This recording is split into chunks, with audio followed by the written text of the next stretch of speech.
I will never forget the day my life took a surreal turn. Picture this, you're in the middle of an ordinary afternoon, having coffee with your best friend, and the next day, you realize that something strange is happening. Your friend, the same one who used to make bad jokes and share secrets until dawn, has started following you everywhere. And no, not in a figurative sense. She literally follows you, like a mannequin. Yes, you heard that right. My best friend turned into a mannequin, and I realized it too late. The story I'm about to tell you isn't just about an inexplicable transformation. It's about how the most normal things can become extraordinary in the blink of an eye, and how sometimes, what seems like a trivial misunderstanding can have profound emotional implications. But, how did this happen? What led such a deep friendship to such a strange and bewildering point? Get ready to dive into a story where reality wavers, and the real challenge isn't just understanding what's happening, but facing the emotions and dilemmas that arise when the unimaginable becomes real. My best friend, Laura, had always been the anchor in my life. Ever since we met in college, we shared everything, from late-night study sessions to endless movie marathons. Laura was the friend I could talk to without reservations, the one who knew me better than anyone, and to whom I confided my darkest secrets and biggest dreams. One summer afternoon, we decided to take a walk around the city. The sun was shining, and the air was full of promises of adventure. We laughed, talked about our latest antics, and planned our next trip together. It was one of those afternoons when everything seems perfect. But as we enjoyed our walk, something subtle yet unsettling happened. Laura started acting strangely. Although I couldn't quite put my finger on what exactly had changed, there was something about her gaze that made me uneasy. The next day, when I walked into the antique shop I loved so much, I saw her there. Among the display cases, between figures and old objects, she stood, motionless, with an expression I barely recognized. My first thought was that she was playing a prank, but I soon realized that this was much more than just a simple joke. Laura had started appearing everywhere, always static, always watching, and I, in my clumsiness, didn't realize it until it was too late. At first, I thought it was my imagination. The small things, the ones you barely notice, started to change. Laura had always been the first to reply to my messages, but there were days when it took her hours to respond.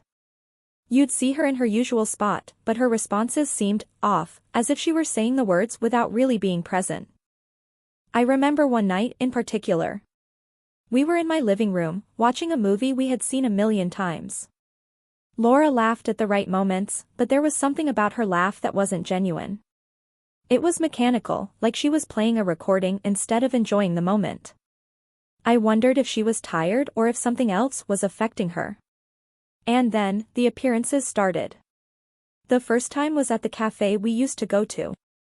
She was there, sitting alone in a corner, staring at the door as if waiting for me. I thought it was a coincidence, an optical illusion. But then, I saw her again at the library, in a bookstore, and in the park. Always in the same posture, like a mannequin in the middle of the real world. I felt paranoid, as if I were trapped in a nightmare where Laura was a cold, immobile figure, watching me from every corner. Each time I saw her, I told myself I was just tired, that it was a coincidence, that I was projecting my fears. But the unease persisted, and reality seemed to slowly twist. Why hadn't I noticed before? How was it possible that my friend's presence had turned into a static and omnipresent figure? Confusion took over me, and the dream transformed into an unsettling nightmare from which I couldn't wake up.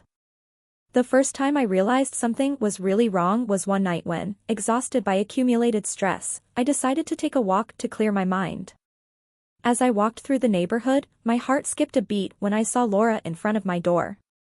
She wasn't at her house, no, she was there, motionless, like a statue at the entrance to my building.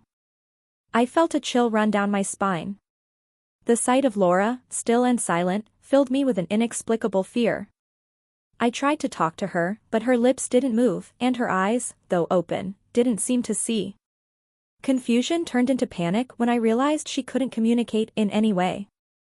My friend was there, but she wasn't really there, trapped in some kind of limbo between the real and the imaginary. Days passed, and Laura kept following me. I saw her in the window of my office, on the corner of the street, in the gym mirror. It didn't matter where I went, she was there, watching me. I felt stalked by a presence I couldn't fully understand, and every time I tried to explain it to someone, my words seemed to crumble into the air.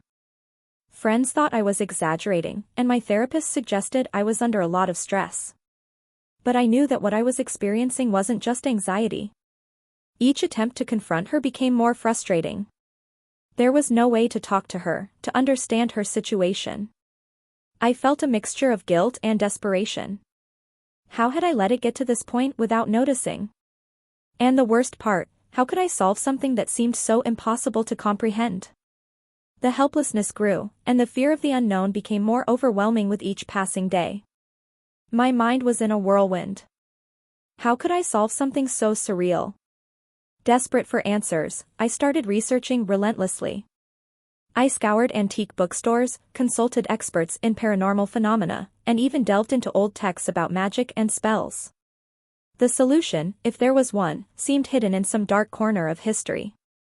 One afternoon, while flipping through an old book on urban myths in a curiosity shop, I came across a mention of the concept of the living statues in ancient cultures.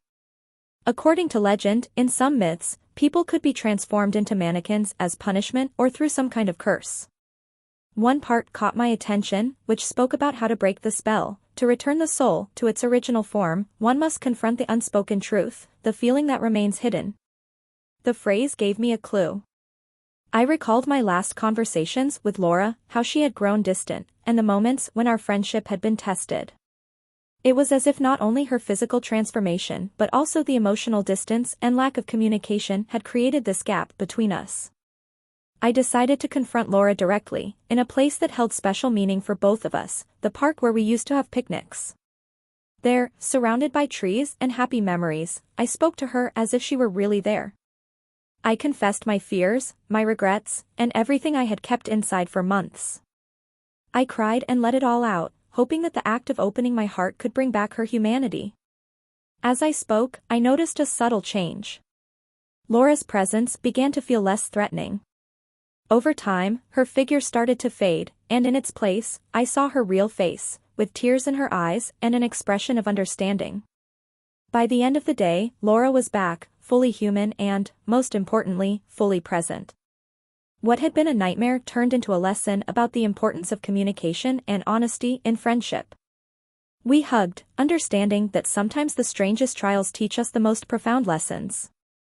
Now that everything has returned to normal, I find myself in a place of calm and reflection. Looking back and remembering those strange days when my best friend became an immobile and distant figure makes me appreciate even more the importance of facing our problems and speaking honestly. The experience taught me that no matter how surreal or incomprehensible a situation may be, there is always a lesson to learn. Sometimes, what seems like an inescapable crisis is actually an opportunity to delve deeper into what truly matters. Open and honest communication with those we love can prevent misunderstandings and bring us even closer. Laura and I have strengthened our friendship in ways we never imagined. The incident, as terrifying as it was, allowed us to see the depth of our connection and the importance of being present for each other. We laugh about the absurd moments and now value each instant together with a new perspective. And now I ask you, have you ever had an experience that made you rethink what you truly value in your relationships? What did you learn from those difficult moments? I would love to hear your thoughts and experiences. Leave them in the comments below. I want to know how you faced your own transformations in life. Thank you for accompanying me on this strange but enlightening journey. If you liked the story, don't forget to give it a like and subscribe for more tales that explore the extraordinary in the everyday. Until next time.